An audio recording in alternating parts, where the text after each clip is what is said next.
एक रिचुअल मान लेते हैं कि 15 अगस्त आता है, सुबह ये जो औपचारिकताएं होती हैं और इससे कुछ ज़्यादा चिंतन का कष्ट नहीं करते। लेकिन बहुत से लोग हैं वो ज़रूर इस दिन में चिंतन करते हैं कि हम कहाँ पहुँचे और आगे कहाँ पहुँचना है। जब देश की आज़ादी की बात आती है तो एक स्वाभाविक सवाल मन में पैदा होता है कि देश है क्या। जब हम देश का सवाल करते हैं तो एक आम नागरिक के सामने एक भारत का नक्शा आता है कि ये हमारा देश है, ये देश का, लेकिन ये देश का नक्शा नहीं है, ये देश के क्षेत्रफल का नक्शा है। और क्षेत्रफल भी बहुत ज़रूरी है। हमारी फोर्सेस, आर्म्ड फोर्सेस और पैरामिलिट्री फोर्सेस और पुलिस फोर्सेस इसकी रक्षा के लिए दिन रात लगी हुई हैं, इसलिए हम थोड़ा निश्चिंत रहते हैं। असली देश बनता है देश के नागरिकों से। वो हमारे कई बार दिमाग में जब हम देश की बात करते हैं तो नागरिकों को हम सामने वो हमारी पिक्चर नहीं आती कि ये जो क्षेत्रफल हम देख रहे हैं देश के नाम से, इसमें कितने नागरिक हैं।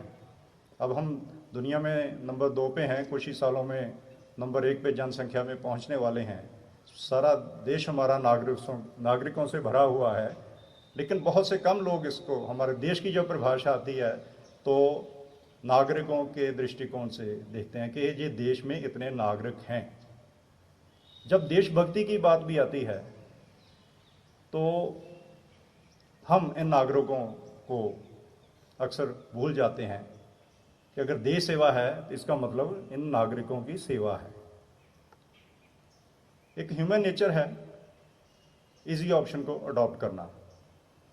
जब आज़ादी के लिए लोगों ने संग्राम किया, उनके पास भी 1947 से पहले भारत के हर नागरिक के सामने 2 ऑप्शन थी। कुछ लोगों ने इजी ऑप्शन अडॉप्ट किया और अंग्रेज़ों के साथ मिले, बहुत बड़ी बड़ी पदवी भी ली, ज़मीनें भी लें। आज भी आपको सड़क पे निकलते हुए Rai Bahadur dash farm house ये वो मिल जाएगा। जगीरें मिली, बहुत जायदाद मिली और उन्होंने उनका साथ दिया और हमें बाकी नागरिकों को गुलाम बनाए रखने में सहायता की। लेकिन बहुत से लोग ऐसे भी थे जिनको हम फ्रीडम फाइटर कहते हैं, उन्होंने इस इजी ऑप्शन को त्याग दिया। वो भी, उनमें से भी बहुत ऐसे थे, आप भी जानते हैं, मैं इतिहास को दोहराऊंगा नहीं। बहुत से फ्रीडम फाइटर ऐसे थे जो बहुत अच्छे घरों को बिलोंग करते थे, अमीर थे, और वो भी इस इजी ऑप्शन को अडॉप्ट कर सकते थे। उनके भी माँ बाप ने कहा कि तुम किधर जा रहे हो, क्योंकि उस समय भी इनको आतंकवादी कहती थी सरकार, अखबारें भी आतंकवादी कहती थी, अंग्रेज़ भी इनको आतंकवादी कहते थे, और कई माँ बाप भी उनके ये कह रहे थे कि आप किस रास्ते में जा रहे हो, इसमें कुछ नहीं है, पता नहीं आपको कब गोली लग जाएगी, कब आपकी ज़िंदगी चली जाएगी, क्यों इन चक्रों में पड़ रहे हो, ये इजी ऑप्शन है, अपना कोई नौकरी करो, कोई धंधा करो। लेकिन उन्होंने इसी इजी ऑप्शन को अडॉप्ट नहीं किया, उन्होंने मोस्ट डिफ़िकल्ट ऑप्शन अडॉप्ट की।